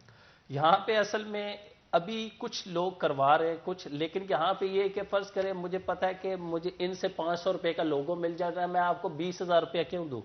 یقین جان لیں 99design.com دنیا کی سب سے بڑی ویب سائٹ ہے جہاں پہ لوگوں کے کمپٹیشن ہوتے ہیں، اور یہ جتنے آپ کو کرکٹ، فٹ بال، جتنے بڑے دنیا کے برانڈ کے لوگ ہیں وہاں پہ کمپٹیشن ہوتے ہیں پوری دنیا۔ بارسلونا اور بارسلونا، ریال میڈ، کوئی بھی کلب دیکھ لیں، سارے ان کے لوگوں وہاں پہ کمپٹیشن ہوتا ہے ہر سال، وہاں سے پوری دنیا سے گرافک ڈیزائنر جو ہے وہ اپنا ڈیزائن سبمٹ کرتے ہیں۔ اور میرا ایک اسٹوڈنٹ بھی ہے ماشاءاللہ، اس نے پچھلے سال ایک لوگو سے $16 لاکھ کمائے، ماشاءاللہ، صرف ایک لوگو اس کا جو ہے وہ 99design.com پہ جو ہے وہ اپروو ہو گیا، اور اس ٹائم برانڈ نے اس کو آفر دی تھی امریکہ میں آپ آئیں ہمارے ساتھ رہیں اور یہ ہوٹل آپ کے لیے فری ہے۔ وہ ایک ہوٹل کا لوگو تھا کہ جب بھی آپ آنا چاہیں تو، لیکن اس کے فیملی ایشوز تھے تو کیا بات۔ اس کے علاوہ اس نے بہت زیادہ جو ہے وہ کمپٹیشن ون کیے ہیں 99design.com پہ۔ فائبر وغیرہ پہ کمپٹیشن نہیں ہوتے، یہاں پہ آ کے ڈائریکٹ آپ کو جو ہے وہ سیلر کہتا ہے کہ یہ چیز، بائر کہتا ہے کہ یہ چیز میرے لیے ڈیزائن کر دیں، تو اس پہ آپ کے پاس کمپٹیشن نہیں ہوتا، وہ بتا دیتا ہے کلر یہ ہونا چاہیے، میرا لوگو جو ہے وہ اس کیٹیگری کا ہے، ایجوکیشن کا ہے، ہیلتھ کا ہے، تو پھر بندہ وہ 2-3 منٹ لگا کے ڈیزائن کرتا ہے۔ کریٹیوٹی انسان کے اندر ہونی چاہیے۔ بالکل۔ کریٹیوٹی اب کس طرح سے ہو سکتی ہے؟ ضروری نہیں کہ آپ کوئی بالکل ہی نئی چیز بنائیں، بعض اوقات 5 چیزیں آپ کے پاس موجود ہیں، آپ کے مائنڈ میں اسکیچ چل رہا ہے، 5 کی تھوڑی تھوڑی چیزیں لیں، جوڑیں، ایک نئی چیز بنا کے پریزنٹ کر دیں، اور اگر وہ کلک کر گئی تو آپ پاپولر ہیں۔ صرف آپ نے یہ دیکھنا ہوتا ہے کہ مارکیٹ میں ٹرینڈ کیا چل رہا ہے، اب یہ نہیں کہ پرانے زمانے کا آپ جو ہے لوگو ڈیزائن کرنا سٹارٹ بالکل، یہ بہت بڑی چیز ہے کہ ٹرینڈ کے حساب سے وہ گو ود دا فلو کہا جاتا ہے نا، تو آپ کو فلو کے حساب سے بہنا پڑے گا۔ تو بہت شکریہ تیمور صاحب آج کے شو میں آنے کے لیے، بڑی زبردست گفتگو آپ کے ساتھ رہی۔ رمضان مرزا صاحب آپ کا بھی بہت شکریہ شو میں آنے کے لیے۔ تو ناظرین اسی کے ساتھ بریک لیں گے، بریک کے بعد دوبارہ حاضر ہوتے ہیں، کہیں مت جائیے گا، ہمارے ساتھ رہیے گا۔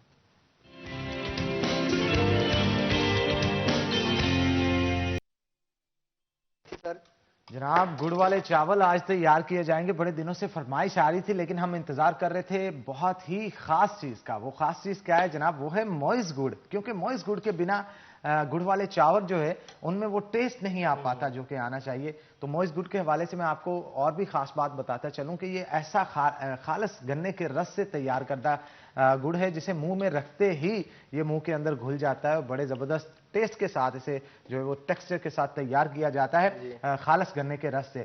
اور خاص طور پہ بات کی جائے اس کی پسند کی تو بچے اور بڑے دونوں کو یہ بڑا پسند آتا ہے، اور گھر میں موجود ناشتے کا ٹیبل ہو یا چائے کی شام کی بیٹھک ہو، جہاں پہ تمام کی تمام فیملی ایک ہی جگہ پہ موجود ہو، وہاں پہ موئز گڑ جو ہے وہ جتنا بھی ماحول ہوتا ہے اسے یادگار بنا دیتا ہے۔ اس کے علاوہ چائے کے اندر بھی اسے استعمال کیا جا سکتا ہے، بڑا زبردست ٹیسٹ اس کا امپروو کر دیتا ہے چائے کا۔ اور اگر کہوے کی بات کی جائے اس کے ساتھ تو کمبینیشن اس کا بڑا ہی نرالا کمبینیشن جو ہے وہ بن پاتا ہے۔ اور رات کے کھانے کے بعد اکثر اوقات بہت سارے لوگوں کا دل کرتا ہے کہ کچھ نہ کچھ میٹھا کھایا جائے، تو تب بھی موئز گڑ جو ہے آپ اسے چکھ کے اپنے موڈ کو خوشگوار بنا سکتے ہیں، کیونکہ ٹیسٹ کا عمل دخل موڈ کے ساتھ بڑا ہوتا ہے، موڈ سوئنگز ہوتی ہیں اس کے ساتھ۔ اور جہاں پہ اس کے ٹیسٹ کے حوالے سے میں آپ کو بتا رہا تھا، اس کے فائدے بھی بے شمار ہیں، وہ بھی آپ کو بتا دیتے ہیں جناب۔ یہ آپ کی ڈائجیشن کو امپروو کرتا ہے، آپ کی امیونٹی کو بوسٹ کرتا ہے، آپ کے اندر تھکاوٹ ہے تو تھکاوٹ کو دور کرنے کے لیے آپ کے اندر انرجی پرووائڈ کرتا ہے، نزلہ زکام ہے تو نزلہ زکام بھی اس سے دور کرتا ہے، اور گڑ والے چاول جو اس سے بنائے جاتے ہیں اس کی تو کیا ہی بات ہے. تو آج خاص طور پہ ہم موئز گڑ استعمال کریں گے گڑ والے چاول بنانے کے لیے، لیکن اس کی ریسیپی جو ہے وہ ہم شیف سے پوچھیں گے. شیف کیا ریسیپی ہوگی اس کی؟ سر سب سے پہلے ہمارے پاس اسٹیم رائس ہے. آپ کے پاس اسٹیم رائس نہیں موجود تو آپ گھر میں ہاف کے جی چاول لے سکتے ہیں. اس پر جو بھی آپ کو مناسب لگے اس کو اچھی طرح ابال لیں یا اس کو بھگو کے رکھیں 15-20 منٹ. اس کے بعد ہم اس کا لکوڈ بنائیں گے. سیرپ بنائیں گے. بعد ہم اس میں الائچی پاؤڈر 4 پیس گرینڈ کے ڈالیں گے سر، تاکہ اچھی طرح جذب ہو جائے. ہمارے پاس پستہ موجود ہے. سونف ہاف ٹی اسپون ڈالیں گے فلیور کے لیے.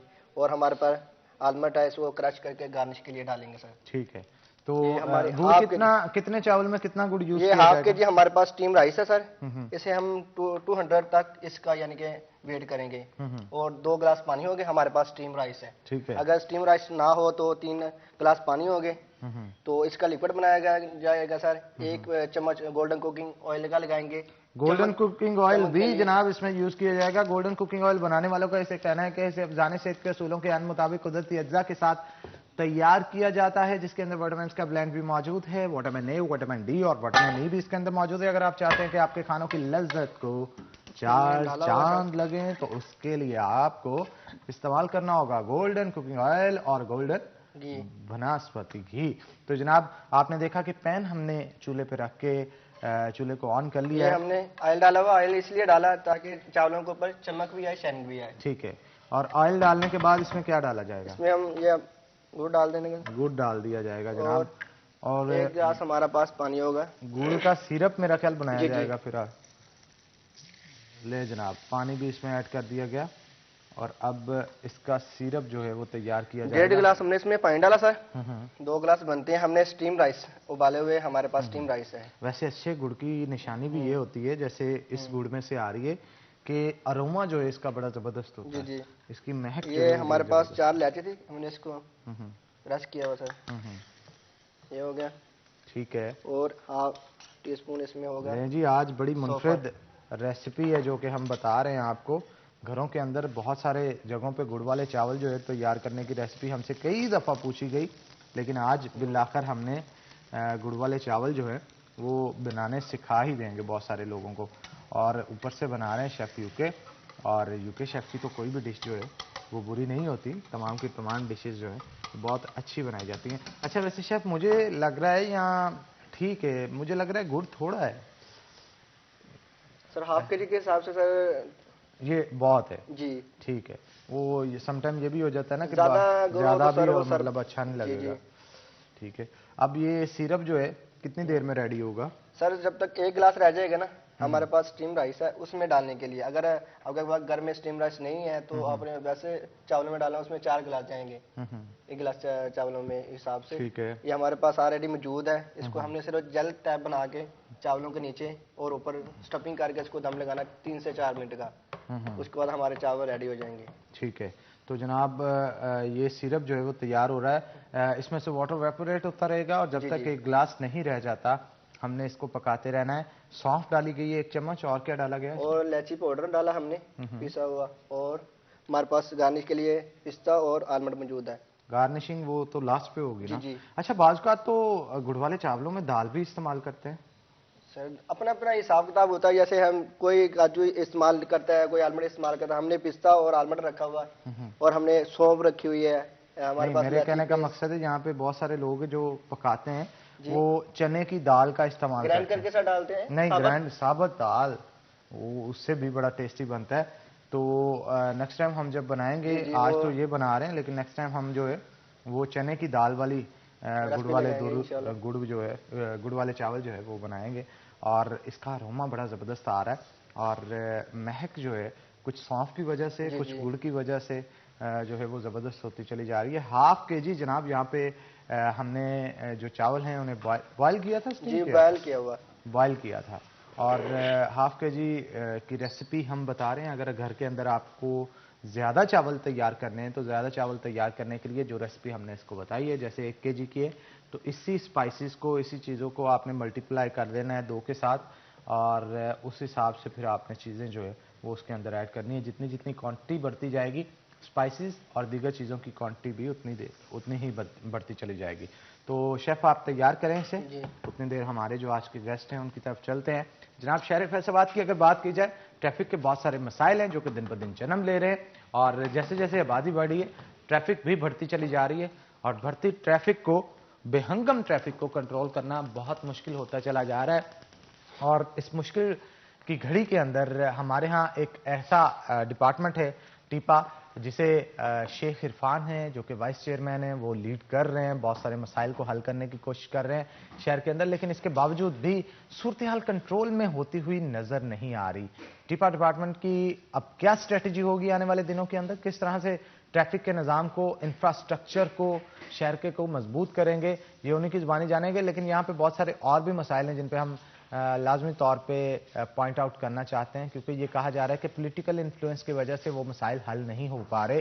ایون جو سٹی ٹریفک آفیسر ہیں, سی ٹی او کا ادارہ ہے, جو ٹریفک آفیسرز ہیں وہ بھی اس کو حل نہیں کر پا رہے. وہ کام یہ ہے کہ جناب فٹ پاتھ اور ڈیوائڈرز جو ہیں وہاں پہ جو خاص طور پہ جگہ گزرنے کے لیے بنانی ہوتی ہے, وہ ایک مخصوص ایریا ہوتا ہے, 1 سے 2 کلومیٹر یا 3 کلومیٹر بعد وہ ڈیوائیڈر آتا ہے. لیکن یہاں پہ کچھ بس سٹینڈز ایسے ہیں جہاں پہ کہا جا رہا ہے کہ پولیٹیکل انفلوئنس کی وجہ سے ہر بس سٹینڈ کے آگے جو ہے وہ ایک موڑ بنا دیا گیا ہے فٹ پاتھ کو ختم کرنے کے بعد.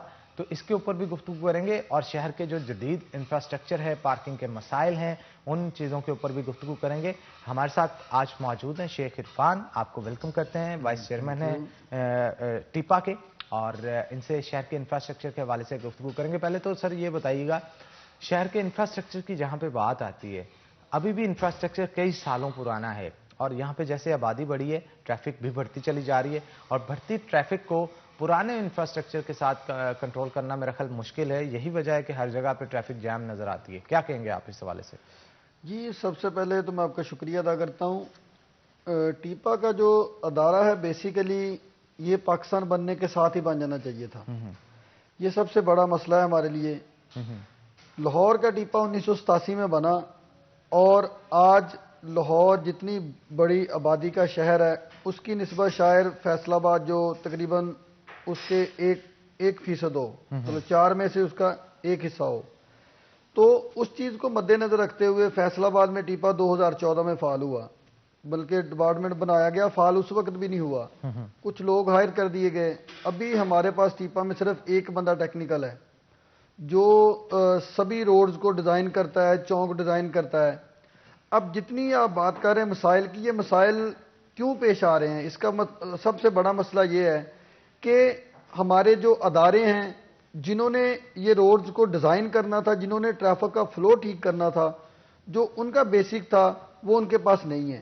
یہ سارا ٹوٹلی کام تھا ٹیپا کا, کیونکہ اس کا مطلب ہی traffic engineering and planning agency ہے. تو وہ سارا سسٹم مختلف ڈپارٹمنٹس کے پاس چلا گیا, NHA کے پاس چلا گیا, WC کے پاس چلا گیا, کارپوریشن کے پاس چلا گیا. وہ پھر جس طرح کسی پولیٹیشین نے یا جس طرح لوگوں نے کہا وہ ویسے ڈیزائن ہوتا گیا. بظاہر ٹیپا انہی سبھی چیزوں کو کنٹرول کرتا ہے. ٹیپا نے دیکھنا ہوتا ہے کہ آنے والے 30 سال تک 50 سال تک کیا مسائل آ سکتے ہیں ٹریفک کو, کن کن پروسیس سے ٹریفک گزرے گی. انہوں نے اپنے انجینئرز کے ساتھ, ڈپارٹمنٹ کے ساتھ جا کے دیکھنا ہوتا ہے کہ اگر یہاں پہ کٹس ہوگا تو اس کے نقصانات کیا ہوں گے, اس کے فوائد کیا ہوں گے. اگر یہاں پہ بیریئر لگے گا, سپیڈ بریکر بنے گا, فٹ پاتھ بنے گا, تو اس کے کیا فائدے نقصان ہوں گے. وہ سبھی چیز دیکھی جائے گی. اس میں پوائنٹ سکورنگ نہیں ہوگی, کیونکہ وہ خالصتاً دیکھا جائے گا کہ پورے شہر کو اس میں کیا فائدہ ہے. یہ نہیں دیکھا جائے گا کہ ایک بس والے کا فائدہ ہے یا دوسرے کا فائدہ ہے. تو ان چیزوں کی وجہ سے ہمارے شہر میں بڑے مسائل ہیں. اب انشاءاللہ تعالی کل ہی میں اپنا سیکٹری ہاؤسنگ پنجاب جو ہیں ہمارے ظفر نصر اللہ صاحب, ان سے میٹنگ تھے میری, میں ان سے مل کے آ رہا ہوں. انہوں نے بھی مجھے بہت اچھا رسپانس دیا ہے. ہمارے DG FDA صاحب بھی ساتھ تھے اس وقت, ان کا بھی یہی تھا. وہ کہتے کہ میں نے بھی بائی چانس ایسا ہوا کہ وہ بھی ٹیپا کے 2.5 سال ہیڈ رہ چکے ہیں لاہور کے نا. تو وہ کہتے کہ واقعی جس وقت میں تھا تو اس وقت بھی ادھر بہت مسائل تھے. اب اس وقت ٹیپا اتنا فنکشنل ہے لاہور میں کہ وہاں تقریباً 80 ملین ان کی ذاتی ریونیو ہے جو خود جنریٹ کرتے ہیں وہ اپنی سورسز سے، جو مطلب وہ ٹریفک کے سرٹیفکیٹ دیتے ہیں مختلف کمرشل مارکیٹس کو، سکولز کو، جتنی سڑکیں بنتی ہیں اس میں ان کی پرسنٹیج ہوتی ہے، اور ساتھ میں جتنا بھی اسٹرکچر اس وقت لاہور کا بنا ہے وہ ٹوٹل ٹیپا نے ڈیزائن کیا ہے، اور اس وقت ٹیپا اورنج ٹرین، میٹرو، انڈر پاس، پل، وہ سبھی ٹیپا ڈیزائن کر دیا ہے۔ اس لیول پہ یہ ٹیپا کا ڈپارٹمنٹ ہے۔ ہمارے فیصل آباد میں اتنا فال کیوں نہیں؟ کیا وجوہات ہیں؟ فیصل آباد میں میں نے یہی پہلے کہا نا کہ فیصل آباد میں پولیٹیکل انفلوئنس کی وجہ سے کبھی کسی نے اداروں کی طرف توجہ ہی نہیں دی۔ ہر بندہ، جتنے بھی ہمارے سابقہ ادوار گزر چکے ہیں، یہ پی ٹی آئی نے فرسٹ ٹائم کوئی پولیٹیکل اپوائنٹمنٹ کی ہے، جس کا مطلب میں فرسٹ وی سی لگا ہوں فیصل آباد میں۔ یہ میں سمجھتا ہوں پھر بھی شکر ہے اللہ کا کہ یہ ہو گیا، ٹھیک ہے۔ اب ہم آئے ہیں تو ڈپارٹمنٹ میں گئے ہیں، ادھر کوئی چیز ہی نہیں تھی ڈپارٹمنٹ۔ 2014 میں ڈی سی او جو تھے اپنا ہمارے مینگل صاحب، انہوں نے وہ بنا دیا تھا، مگر وہ بند تالا لگا ہوا تھا ادھر۔ شاید آپ اکثر فیصل آباد کے ہیں، آپ جاتے آتے دیکھتے ہوں گے، آگے اس کے ایک ٹاور پڑا ہوا تھا، بند تھا، تالا لگا ہوا تھا۔ تو اب جا کے ہم تھوڑا تھوڑا اس کو چلانا شروع ہوئے ہیں، تو کمشنر صاحب نے بڑا اچھا رسپانس کیا ہے اس پہ۔ سی ٹی او صاحب تو ماشاءاللہ ہر وقت ہمارے ساتھ رہتے ہیں، آج بھی ہم نے ایک دو جگہ پہ ان کو میں نے پوائنٹ آؤٹ کیے تھے۔ ستیانے روڈ پہ ہمارا وزٹ ہے تھوڑی دیر بعد، اس کے بعد ایک بائی والا فاٹک تھا، اس کا بڑا مسائل تھا، اس پہ وزٹ ہے۔ اپنے نڑ والے روڈ پہ جو ہمارا 3-4 پوائنٹس ہیں ان پہ ہم نے وزٹ کرنا ہے۔ تو یہ ہماری بڑی مسائل تھے، تو جن کے ساتھ اب تقریباً آلموسٹ میں سبھی ڈپارٹمنٹس کے پاس گیا خود چل کے، جی ہمیں آپ سپورٹ کریں، ہمارے ساتھ تعاون کریں، آپ کے تعاون کے بغیر ٹیپا فال نہیں ہو سکتا۔ بالکل آپ ٹھیک کہہ رہے ہیں، اس پہ مزید بھی گفتگو کریں گے، لیکن ایک چھوٹی سی بریک کے بعد، بریک کا وقت ہو گیا ہے، تو ناظرین ایک بریک لیں گے، بریک کے بعد دوبارہ حاضر ہوتے ہیں، کہیں مت جائیے گا، ہمارے ساتھ رہیے گا۔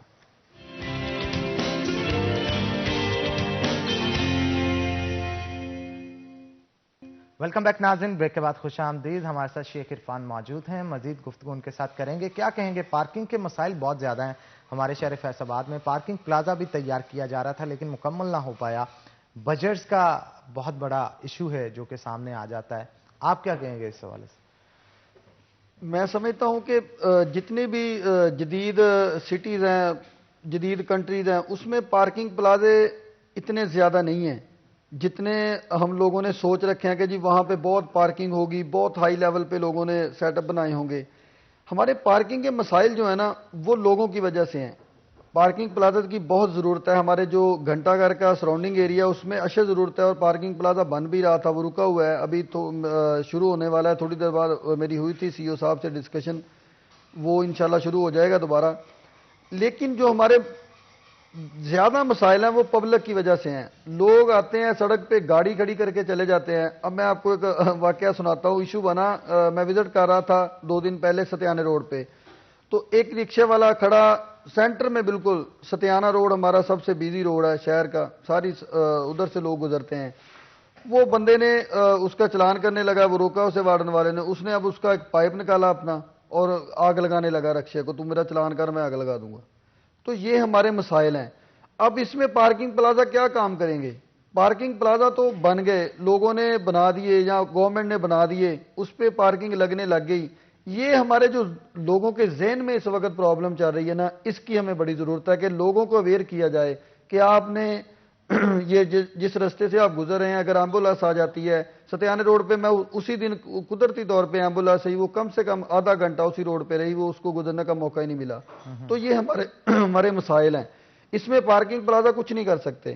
پارکنگ پلازے ہونا بہت ضروری ہے، اس کی وجہ سے یہ ہوگا کہ ہماری جو کلاک ٹاور ہے، ہمارا گھنٹہ گھر ہے، وہ سارا صاف ہو جائے گا، اس میں پیدل چلنا چاہیے۔ یہ آنے والے وقت میں انشاءاللہ تعالی ہماری پلاننگ بھی ہے، اور یہ ہماری ڈومین تو نہیں ہے، لیکن انشاءاللہ جو ہمارے لارڈ میئر ہوں گے فیصل آباد کے، ہم ان سے یہ گزارش کریں گے، کیونکہ یہ ان کے انڈر آئے گا کہ ٹوٹل پارکنگ پلازے بنائے جائیں۔ 2-3 جگہ ہم نے پوائنٹ آؤٹ کی ہوئی ہے شہر میں، ٹوٹل جتنا بھی آدمی گزرے یہاں سے بالکل پیدل آئے، ٹھیک ہے، کوئی اس میں کنوینس نہ ہو، اس کے پاس کوئی سائیکل موٹر سائیکل گاڑی اندر نہ جائے، گھنٹہ گھر کے بالکل صاف ہو، اتنا خوبصورت ہو جائے گا۔ میں سمجھتا ہوں شاید پاکستان میں اتنا خوبصورت شہر پھر کوئی نہیں ہوگا اگر اس کے یہ مسائل اندر سے ختم ہو جائیں۔ بالکل آپ ٹھیک کہہ رہے ہیں، لیکن آپ لارڈ میئر کے کس کینڈیڈیٹ کو سپورٹ کر رہے ہیں؟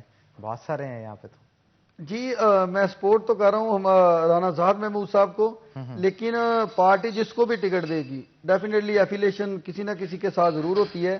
میری اس وقت رانا زاہد محمود صاحب جو امیدوار لارڈ میئر ہیں ان کے ساتھ ایفیلیشن بھی ہے، ہمارے بڑے بھائی بھی ہیں. لیکن یہ کہا جا رہا ہے بڑے تگڑے ایک دو کینڈیڈیٹس ہیں جو کہ بول ہی نہیں رہے، لیکن اینڈ ٹائم پہ آ کے ٹکٹس ان کے حق میں دے سکتی ہے پاکستان تحریک انصاف. جی یہ دیکھیں خدشات کسی بھی وقت ختم نہیں ہوتے، ہر وقت ہی موجود ہوتے ہیں.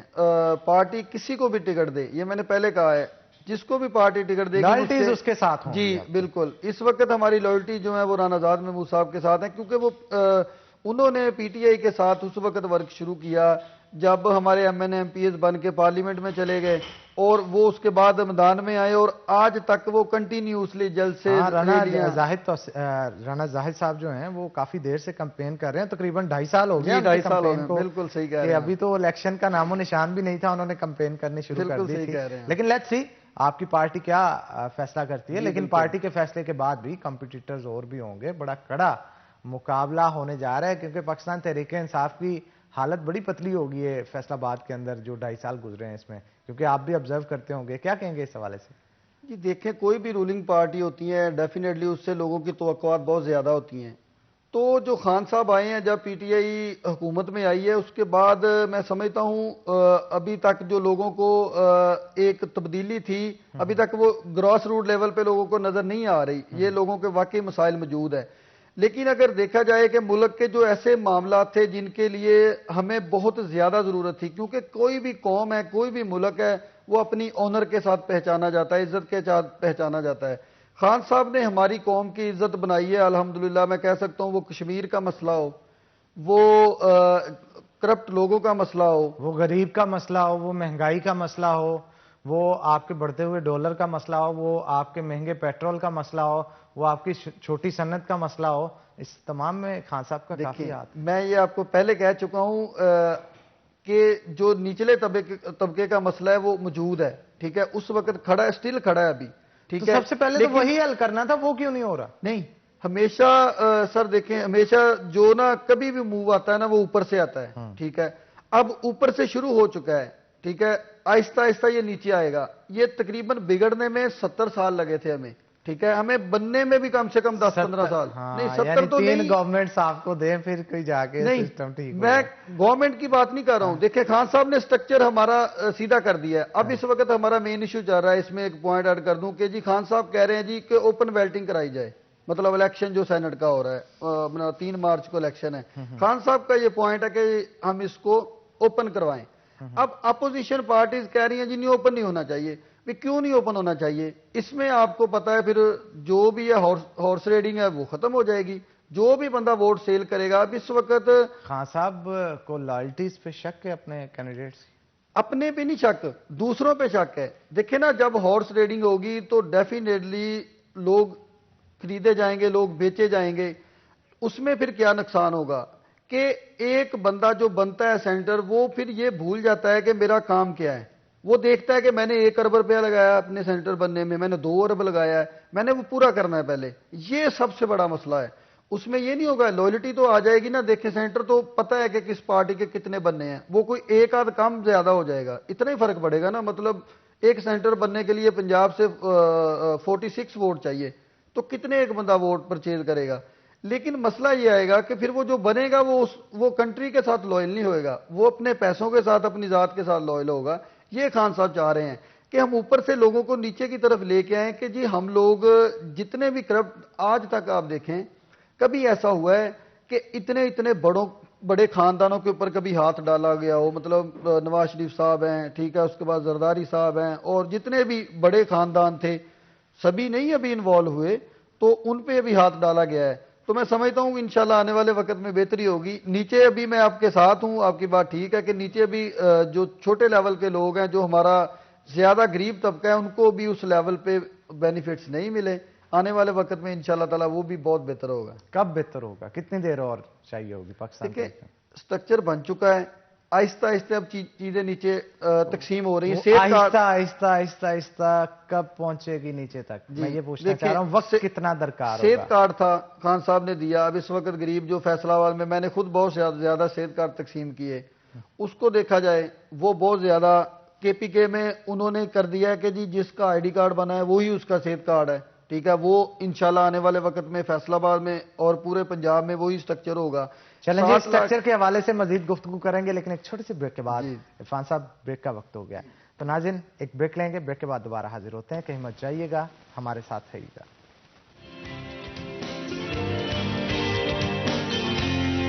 ویلکم بیک ناظرین، بریک کے بعد خوش آمدید. شیخ عرفان ہمارے ساتھ موجود ہیں، ٹیپا کے وائس چیئرمین. ان سے مزید گفتگو کریں گے.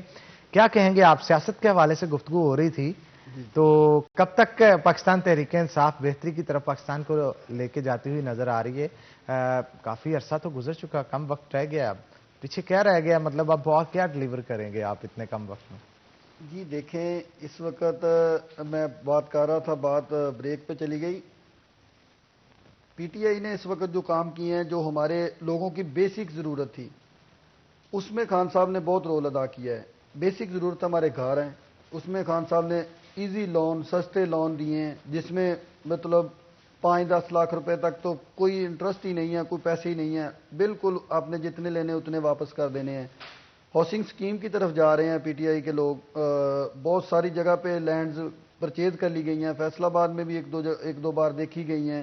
کوئی سوٹیبل لینڈ نہیں ملی، نہیں تو وہاں لے کے بھی سستے ہاؤسنگ سکیم جو تھے وہ بنا کے دینے تھے. اس کے بعد دوسری بیسک نیڈ ہے صحت، اس میں کارڈ کی بات ہو چکی ہے، وہ خان صاحب نے دیے ہیں. اور آنے والے وقت میں انشاءاللہ ID کارڈ ہی ہر بندے کا جو صحت کارڈ ہوگا، جس میں 7,20,000 روپے تک آپ علاج کروا سکتے ہیں، اس میں کوئی پیسہ نہیں آپ کا لگتا. تو اب تیسری بات جو ہے وہ ہے ہماری کھانے پینے کی اشیاء، ہماری ضروریات زندگی. اس کے لیے ڈیفینیٹلی وہ طلب اور رسد کے ساتھ چلتی ہیں. ہمارے جو 3-4 ایشو ہیں وہ لوگوں نے جوائنٹ اپنے ساتھ جوڑے ہوئے ہیں. مطلب کچھ مافیاز ہیں جو اس وقت بھی اکٹھے ہیں، جب ان پہ ہاتھ ڈالا جاتا ہے تو وہ اکٹھے ہو جاتے ہیں. وہ کوئی بھی ہو، کسی بھی پارٹی سے ہو، وہ شوگر ہو، وہ آٹا ہو. یہ 2 چیزیں جو ہماری ہیں نا، یہ بیسکس نیڈز ہیں، اور اس پہ زیادہ لوگوں کا فوکس ہو گیا ہے. تو اس پہ اب خان صاحب انشاءاللہ تعالی آنے والے وقت میں آہستہ آہستہ اس جو مافیاز ان کو توڑ رہے ہیں. جیسے کہ بجلی والوں کو توڑا ہے. اب دیکھیں نا، IPPs تھے، انہوں نے کنٹرول کر رکھا تھا. 21 روپے کا وہ یونٹ ہمیں دیتے تھے، اور وہ یونٹ استعمال ہو یا نہ ہو ہم نے ان کو پے کرنا ہی کرنا تھا. ٹھیک ہے، کسی بھی صورت ہم نے ان کو پیسے دینے تھے. اب کیا ہوا ہے، خان صاحب نے ان کے ساتھ میٹنگ کی ہے، ان کے ساتھ معاہدہ اب جو نئے سرے سے ہونے جا رہا ہے، وہ ہمیں یونٹ دیں گے 6 روپے کا. ٹھیک ہے، تو وہ یونٹ ہوگا وہ جو ہم استعمال کریں گے. یہ نہیں ہوگا کہ ہم نے اگر وہ ہمیں 1000 یونٹ دیتے ہیں، ہمارا استعمال 500 ہوگا تو وہ ہمیں 1000 کے پیسے دیں گے، ہم ان کو پیسے دیں گے. نہیں، ہم جتنے یونٹ استعمال ہوں گے اتنے کے پیسے دیں گے. اور یونٹ کتنے کا ہوگا؟ 6 روپے کا. اور لاسٹ ہم کتنے کا لے رہے تھے؟ 21 روپے کا. اب اس ڈسٹنس کا اب کس کے اوپر برڈن پڑے گا؟ غریب کے اوپر پڑے گا. اب جیسے یہ نکلے گا ڈسٹنس، انشاءاللہ تعالی اس کا بینیفٹ کس کو ہوگا؟ غریب کو ہوگا. اسی طرح جو لاسٹ ٹائم تھے، مطلب جب کرونا میں پوری دنیا مسائل میں تھی، اس وقت خان صاحب نے جو میں سمجھتا ہوں بینیفٹس دیے ہیں غریبوں کو، 12,000 روپے مطلب ہر کسی کو تو نہیں کہہ سکتے، لیکن میکسیمم لوگوں کو 70 لاکھ خاندان کو 12,000 روپے دیے گئے. ٹھیک ہے، اس کے بعد جو انڈسٹریلسٹ تھا اور جو چھوٹا دکاندار تھا ان کو ریلیف دیا گیا بجلی کے بلوں میں. ان کو 4-4 5-5 ماہ کا جو بل تھا وہ ان کو بالکل معاف کر دیا گیا. انہوں نے چھوٹی دکانداروں نے، میرے خود ذاتی دوست ہیں جو اس سے بینیفیشری ہیں، مل اونر بھی دوست ہیں جو اس سے بینیفیشری ہیں. اور کچھ انڈسٹری ایسی تھی جو ہماری ایکسپورٹ کرتی تھی، ان کو ریفنڈ ہوا ہے بل ان کا جو زیادہ چلا گیا تھا، یا مطلب انہوں نے جمع کروایا تھا 4-4 لاکھ روپے تک ایک فیکٹری کو بل ریفنڈ ہوا ہے. یہ تھی چیزیں جو خان صاحب چاہ رہے ہیں کہ ہم آہستہ آہستہ کریں گے. اب جب خان صاحب آئے ہیں تو آپ اچھی طرح جانتے ہیں کہ پاکستان کا کس لیول پہ ڈراپ سین ہو چکا تھا. اب 2.5 سالوں میں یہ الحمدللہ اس وقت بہت ساری چیزیں کلیئر ہو چکی ہیں. اب یہ اپنا طلب اور رسد کی چیزوں کا میٹر ہے، اور انشاءاللہ آنے والے وقت میں کوئی 6 ماہ میں، سال میں یہ بھی انشاءاللہ تعالی بہترین ہو جائے گا. بل جلائے گئے تھے خان صاحب کی طرف سے، اور کہا گیا تھا اس کی ذمہ دار اسٹیٹ ہے جنہوں نے بجلی کے بل مہنگے کر دیے، پر یونٹ قیمت اس کی بڑھا دی. آج بھی اسی طرح قیمت بڑھ رہی ہے، بلکہ شاید اس سے زیادہ بڑھ رہی ہے. اس پہ کیا کہیں گے؟ دیکھیں، جو پچھلی حکومتیں تھیں، جو ان کا ڈرا بیک تھا سب سے بڑا یہ کہ اگر آپ ہیں، آپ کو حکومت دی گئی ہے 5 سال کے لیے، اور آپ معاہدہ کر کے چلے جائیں 15 سال کا، تو جو آنے والی 2 حکومتیں ہیں وہ کیسے سروائیو کریں گی؟ مطلب آپ کے اوپر ایک پیپر آپ کے پاس پڑا ہو، جی یہ آپ کے پاس پیسے ہیں 10,000 روپے آپ کے پاس ہے اور آپ نے پے 15,000 کرنا ہے. کیوں کرنا ہے جی؟ کیونکہ پچھلا پرسن جو تھا، حکومت تھی، وہ آپ کے لیے چھوڑ کے گئی ہے، آپ نے کرنا ہی کرنا ہے. اب اس کا برڈن کس پہ جائے گا؟ آٹومیٹک عوام پہ جائے گا. اب بھی ان کے معاہدے چل رہے ہیں، 2025 تک وہ معاہدے کر چکی ہوئی ہے. پی ایم ایل این کی جو گورنمنٹ تھی، انہوں نے 2013 میں جو معاہدے کیے وہ 2025 تک کے ہیں. اب 2025 تک وہ کسی بھی صورت میں ہم نے ان کو پے کرنا ہی کرنا ہے. اب 25 میں جو حکومت ہوگی، وہ پی ٹی آئی کی ہو، وہ کسی اور کی ہو، وہ کرے گی. تو میں سمجھتا ہوں اس کو 5 سال کے لیے کرنا چاہیے، جب تک اس کی حکومت ہے. ٹھیک ہے، کوئی بھی معاہدہ حکومت سے اوپر نہیں ہونا چاہیے، کیونکہ ہمارے ملک کا جو نظام ہے وہ 5 سال کے اوپر ڈیپینڈ کرتا ہے. تو وہ سارا جو برڈن ہوتا ہے وہ ٹوٹلی پبلک کے اوپر آتا ہے. یہ مسائل ہیں بیسک. ٹھیک ہے، ان کو اب حل کرنے کے لیے پی ٹی آئی کی طرف سے کیا اسٹریٹجی ہے؟ پی ٹی آئی کی طرف سے یہی ہے کہ اب ہم جو ہمارے جتنے بھی ذاتی لوگ تھے، مطلب جس میں نے آپ کے ساتھ آئی پی پیز کا ذکر کیا ہے، وہ لوگوں کے ساتھ ہم جوائنٹ کر کے ان کو اب خان صاحب آہستہ سے سمجھا رہے ہیں کہ یہ اس طرح چل نہیں سکتا کہ ہم لوگ آپ کو اسی طرح پے کرتے جائیں اور عوام کے اوپر برڈن ڈالتے جائیں. آپ کو بھی کچھ لچک دکھانی ہوگی اور ہماری طرف سے بھی کچھ لچک ہوگی. اسی چیزوں کو تقریباً 48 کمپنیز کے ساتھ خان صاحب نے یہ ڈیل کر چکے ہیں، اور جو باقی مزید رہتی ہیں ان کے ساتھ معاملہ چل رہے ہیں. 48 کمپنی جو آئی پی پیز کی تھی، ان کے ساتھ یہ معاملہ طے ہو چکا کہ جی آپ نے ہمیں یونٹ دینا ہے 6 روپے کا، اور دینے بھی پیسے بھی ہم نے آپ کو اتنے دینے ہیں جو یونٹ استعمال ہوں گے. تو یہ آہستہ آہستہ اب اس بات کو کلوز کیا جا رہا ہے. بلدیات کے حوالے سے کیا کہیں گے؟ الیکشن سر پہ ہے. جی بالکل، اس وقت جو بلدیات ہے اس کے لیے اپنا بہت ہی میں سمجھتا ہوں موضوع ٹائم آ چکا ہے. جولائی میں جو سیکنڈ فیز میں جو اپنا ہمارا فیصل آباد ڈویژن ہے اس کو اناؤنس کیا گیا ہے. جولائی میں بہت زیادہ چانس ہے کہ فیصل آباد میں ڈویژن میں پورے میں الیکشن ہو، کیونکہ انہوں نے 3 فیزز بنا دیے ہیں. جو ہمارے 9 ریجنز ہیں ان میں سے 3 کر کے وہ ریجنز میں الیکشن کروائیں گے. فرسٹ فیز جو ہے وہ جون میں ہوگا، دوسرا سیکنڈ جو جولائی میں ہوگا، جو فیصل آباد ڈویژن میں آتا ہے. تو امید ہے کہ جولائی میں انشاءاللہ تعالی الیکشن ہوگا. اور جو ہمارا کینڈیڈیٹ ہے، میں آپ کو پہلے کہہ چکا ہوں، وہ آلریڈی جلسے کر رہے ہیں. تو ابھی ٹکٹس ملنے کی بات ہے نا. جہاں میں اوورآل آپ کے جو بلدیات کے الیکشن ہے اس پہ بات کر رہا ہوں کہ پاکستان تحریک انصاف سروائیو کرتی نظر آتی ہے فیصل آباد کے اندر آپ کو؟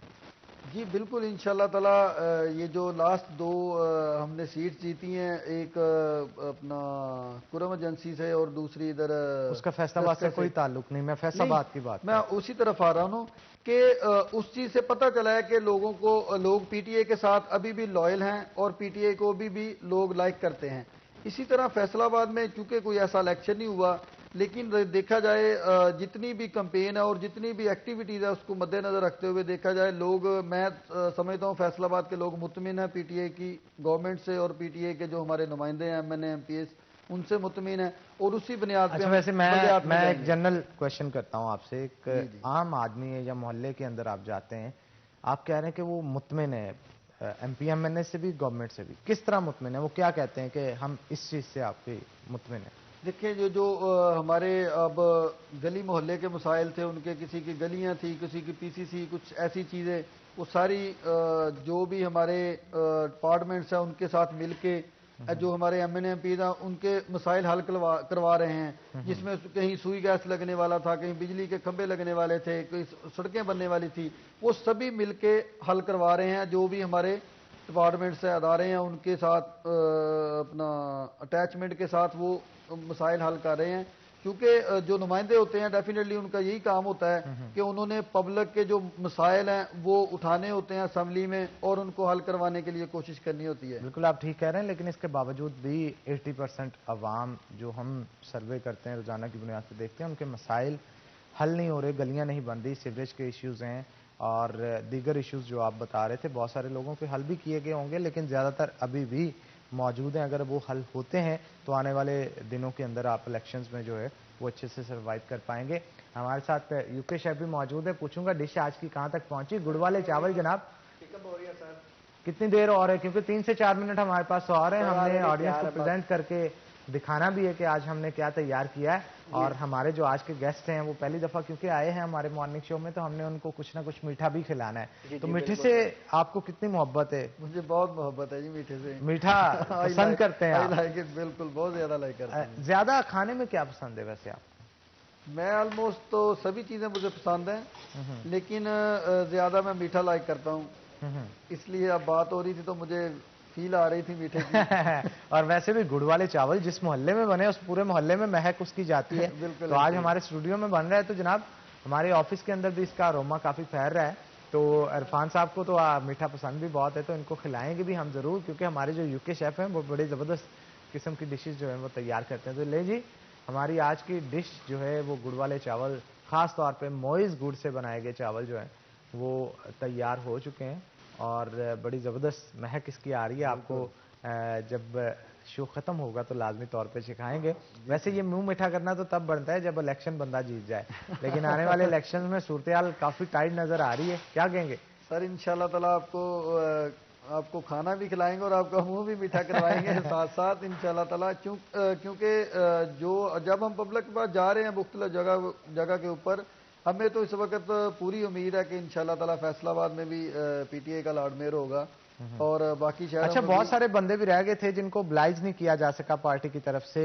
اگر بلدیات میں آپ کو لگ رہا ہے کہ ان کو کسی قسم کا جیسے آسم نقوی ہے, شہباز کسانہ ہیں اور بھی بہت سارے حلقوں سے بہت لکی شاہ ہیں, بہت سارے لوگ ہیں.